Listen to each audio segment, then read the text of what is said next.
আসসালামু আলাইকুম। আজকে আমরা পরিবারের সঙ্গে ট্রেন ভ্রমণে বেরিয়েছি। এটা আমার পরিবারের সাথে আমার প্রথম ট্রেন জার্নি। রেলওয়ে ওয়েবসাইট থেকে খুব সহজে টিকিট পেয়ে গেলাম।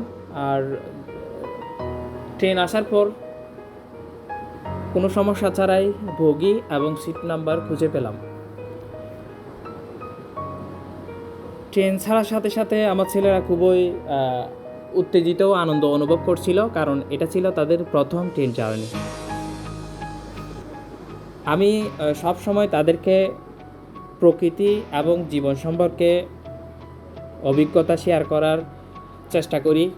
এটা যদিও তারা ছোট, কিন্তু এগুলা ক্ষুদ্র ক্ষুদ্র এই অভিজ্ঞতাগুলো তাদেরকে একটা সুন্দর মন গঠনে সহযোগিতা করবে, যেটা আমি বিশ্বাস করি। ট্রেনের জানলা দিয়ে যখন প্রকৃতির রং ছবি দেখতে পাই, তখন মনে হয় জীবনের সবচেয়ে সুন্দর পার্ট এখানেই। চারপাশে সবুজ মাঠ, নদীর শান্ত জলরাশি আর পাহাড়ের নীরবতা আমাদের মনকে প্রশান্ত করে দেয়। ভ্রমণ শুধু নতুন জায়গা দেখার নয়, বরং একসাথে সময় কাটিয়ে জীবনের মূল্যবান মুহূর্ত তৈরি করা।